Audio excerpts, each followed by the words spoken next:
Hello everyone, welcome back to English 24/7। और आज हम बात करने जा रहे हैं आइल्स के बारे में।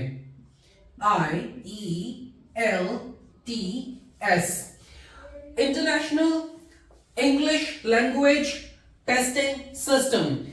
इस टेस्ट के बारे में बहुत सारे लोगों ने सुना होगा जिन्होंने कभी भी सोचा है कि वो एक जॉब वीजा अप्लाई करे या वो एक पीआर के लिए, परमानेंट रेजिडेंसी के लिए अप्लाई करें। इसके क्या क्या पार्ट्स होते हैं, उन पार्ट्स को कैसे कैसे हम क्लियर कर सकते हैं, इस बारे में आज हम डिस्कस करेंगे। तो आइए शुरू करते हैं।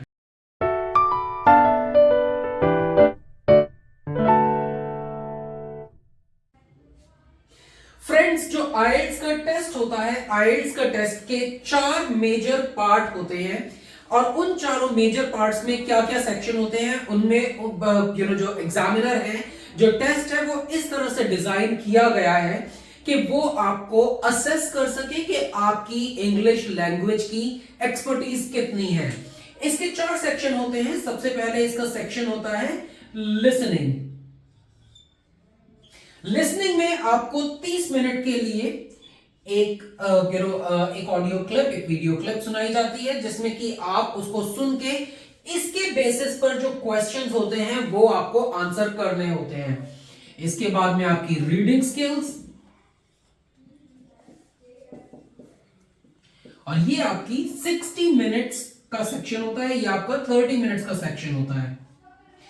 उसके बाद में आपको राइटिंग स्किल्स आपके हैं,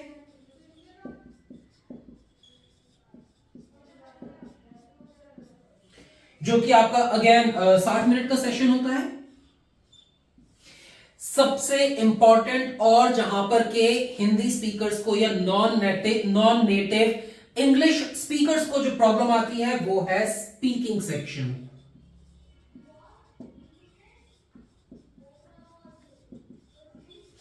स्पीकिंग सेक्शन रिलेटिवली छोटा सेक्शन होता है, प्रॉबेबली 10 से 15 मिनट के बीच तक ये सेक्शन चलता है।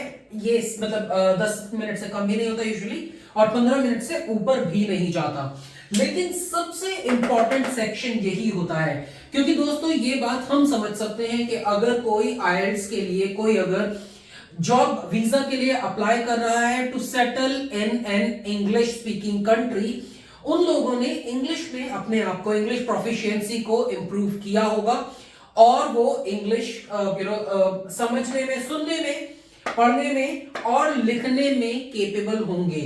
सबसे मुश्किल सेक्शन या वो सेक्शन जहां पर के आईएलटीएस में मैक्सिमम लोग फेल होते हैं, या जो सेक्शन लोग नहीं क्लियर कर पाते, वो स्पीकिंग सेक्शन है।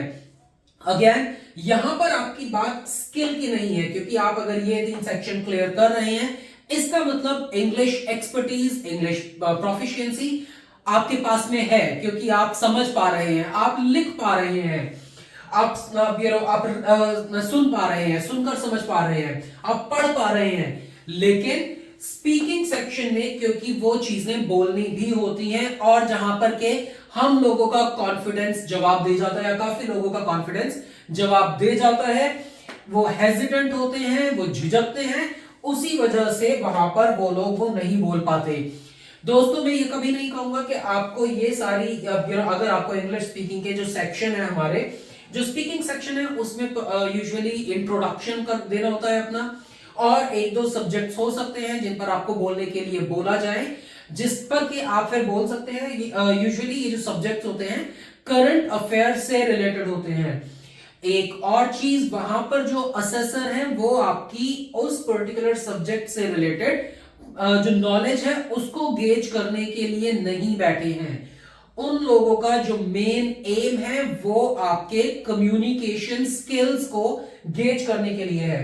तो अगर कोई भी आईएलटीएस के लिए प्रिपेयर कर रहा है, कोई भी अपेयर होना चाहता है, मेक श्योर सबसे पहले आप अपना इंट्रोडक्शन को बहुत अच्छे से प्रिपेयर करके लेके जाएं। वो एक ऐसा सब्जेक्ट है, वो एक ऐसा टॉपिक है जिस पर आप बोल ही सकते हैं, क्योंकि आपको अपने बारे में ही बोलना है। यहां तो आपको किसी एक्सटर्नल, किसी सब्जेक्ट की नॉलेज की जरूरत नहीं है।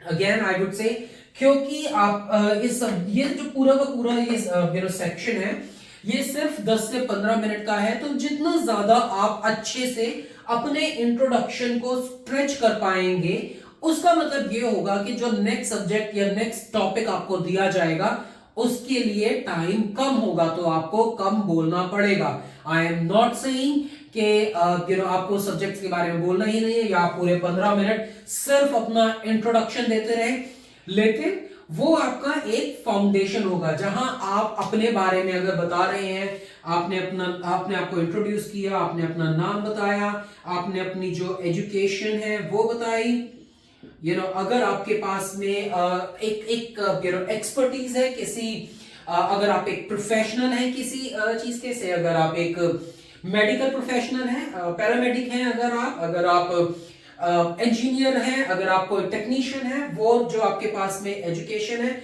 उससे रेलेवेंट एजुकेशन प्लस उसके बाद में आपका जो रेलेवेंट एक्सपीरियंस है वो आप बता सकते हैं। आप अपना फैमिली बैकग्राउंड के बारे में बता सकते हैं, आप क्यों एक्चुअली उस कंट्री में सेटल होना चाहते हैं, आपका गोल क्या है। अगर मोस्टली जो लोग जाते हैं अपने करियर के लिए, मनी इज द गोल, लेकिन क्या आप कंट्रीब्यूट करेंगे उस कंट्री के लिए, वो भी आप उसमें बता सकते हैं। कि अगर आपसे if I want to move out and I want to go to I want to go to Australia, and you can say कि अब लेकिन रिसर्च के बेसिस पर, it has to be research based, कि वहां पर उस कंट्री में the specifically the kind of expertise that I have or the kind of domain that I am in, they need professionals in this specific domain. वहां पर shortage है for this particular skill, and that's why I want to move to that country so that I can make my contribution for that country. ये चीजें भी important हैं। Again, अगर आप इन सारी चीजों के बाद में अगर आप इसको स्ट्रेच कर पाते हैं, एक नॉर्मल इंट्रोडक्शन 4 से 5 मिनट चलना चाहिए, it is the ideal time. लेकिन अगर आप इसको स्ट्रेच करके 7-8 मिनट भी कर लेते हैं, if you speak for 8 minutes and if you speak fluently without any grammatical errors, उसके बाद में आप सामने जो इंटरव्यूअर है आपका, उसके पास में मैक्सिमम टू मैक्सिमम 6 से 7 मिनट बचे हैं जिसमें वो आपको बाकी कोई टॉपिक दे सकते हैं। अगेन, आपकी उस टॉपिक की knowledge, it should not be कि आप बिल्कुल वेग बोले, लेकिन आपको उस टॉपिक की नॉलेज के बेसिस पर जज नहीं किया जा रहा। You are being judged for your communication skills. This subject, this test, it is specifically designed for your process knowledge. So make sure you focus on that. Your English knowledge is the only thing you are being judged on. इसमें इसको आप कैसे, introduction के बारे में मैं एक video पहले बना चुका हूं, जो आइल्स के ये बाकी बचे हुए 3 मेजर सेक्शंस हैं, उनमें किस तरह के क्वेश्चंस होते हैं, किस तरह के ग्राफ होते हैं, क्या आपसे एक्सपेक्टेशंस होती हैं, वो सब, और कैसे आप उसको स्ट्रक्चर कर सकते हैं, उन पर मैं और वीडियोस एंड शॉर्ट्स बनाऊंगा। So stay tune with English 24/7।